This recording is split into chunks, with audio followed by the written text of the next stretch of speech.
আসসালামু আলাইকুম ওয়া রাহমাতুল্লাহ। ম্যাথোলজি কনসেপ্টের প্রথম ক্লাসের পর এটা হচ্ছে সেকেন্ড ক্লাস। আমরা সেকেন্ড ক্লাসে আলোচনা করব কার্টেসীয় স্থানাঙ্ক ব্যবস্থা নিয়ে। আসলে রেনে ডেকার্ট একজন সায়েন্টিস্ট, তিনি চিন্তা করলেন যে একটা তল, যেমন এই বোর্ডটা, এটা হচ্ছে একটা কি সারফেস, এটা একটা তল। একটা তলের উপর ধর আমি এখানে একটা বিন্দু দিলাম, এই যে এখানে একটা বিন্দু দেখতে পাচ্ছ, এই যে আমি একটা বিন্দু আঁকলাম। তো এই যে বিন্দুটা আমি আঁকছি, এই বিন্দুটার অবস্থানটা আমি কিভাবে বের করব? এই বিন্দুটার অবস্থান বের করার জন্য আমি যে সিস্টেমটা ফলো করতে পারি, রেনে ডেকার্ট যেটা করছেন, সেটা হচ্ছে কি, তিনি এরকম একটা অক্ষ, পরস্পর লম্ব দুইটা অক্ষ নিছেন। অর্থাৎ এটার নাম দিছেন এক্স অক্ষ, মানে এটা যেহেতু একটা তল, এই তলের মানে 2D সারফেস, তো এখানে তিনি এইভাবে একটা অক্ষ নিছেন, আর তার সাথে খাড়া ভাবে লম্ব ভাবে একটা অক্ষ নিছেন। এদেরকেই বলতেছি পরস্পর লম্ব অক্ষ। ঠিক আছে?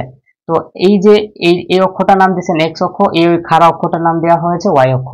এখন এই এটা নেয়ার মাধ্যমে এই দুইটা অক্ষ আবার একটা পয়েন্টে ছেদ করছে। দেখো, এই যে এক্স অক্ষ আর ওয়াই অক্ষ একটা পয়েন্টে মিলিত হয়েছে। সেই মিলিত পয়েন্টের নাম হচ্ছে মূল বিন্দু। এই মূল বিন্দুটার সাপেক্ষে আমরা আসলে কিন্তু চাইলে এই যে এই বিন্দুটা, যেখানে আমি এখানে একটা বিন্দু এঁকে রেখেছি, এই বিন্দুটার অবস্থানটা বের করতে পারি। এখন কিভাবে বের করতে পারি? দেখো, এই বিন্দুটা যদি আমাকে পেতে হয় তাহলে আমাকে কোন দিকে যেতে হবে? এটা কিন্তু খুব কমন সেন্স। আমাকে আসলে এই দিকে যেতে হবে, ডান দিকে। ঠিক আছে? অর্থাৎ এই যে এক্স অক্ষ বরাবর প্রথমে এগোতে হবে ডান দিকে। তাহলে ডান দিকে আগাবো।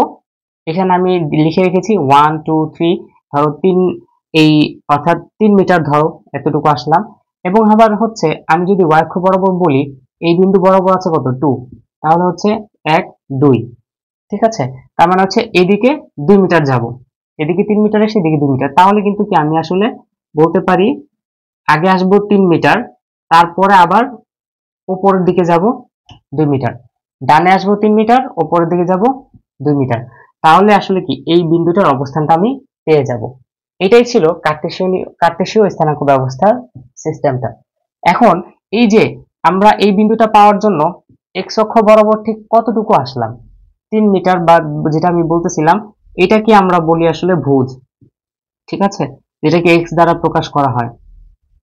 আর কোটি, এটা হচ্ছে কোটি কোনটা, এই যে ওয়াই অক্ষ বরাবর, মানে এই যে এই অক্ষ বরাবর কিন্তু কি উপরের দিকে গেলাম না, তো কতটুকু উপরে গেলাম, 2 মিটার। ঠিক আছে? তারপরে তো বিন্দুটা পেয়ে গেলাম। তাহলে এটাকে বলতেছিল কোটি।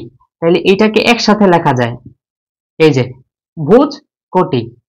অর্থাৎ আমার এক্স অক্ষ বরাবর আমার যাইতে হয়েছিল 3 মিটার, ওয়াই অক্ষ বরাবর 2 মিটার। এই যে এইটাই হচ্ছে এই বিন্দুটার স্থানাঙ্ক। ঠিক আছে? তোমরা আসলে একদম যারা এটা শিখে আসছো, যদি অনেকেই জানো এটা, তবুও আমি আসলে এই বিষয়টা বলে দিলাম। পরের ক্লাসে এই কার্টেসীয় স্থানাঙ্ক নিয়ে আরো একটু কিছু কথা বলবো, আরো কনসেপ্ট, ক্রিস্টাল ক্লিয়ার কনসেপ্টের দিকে নিয়ে যাবো ইনশাআল্লাহ। আসসালামু আলাইকুম।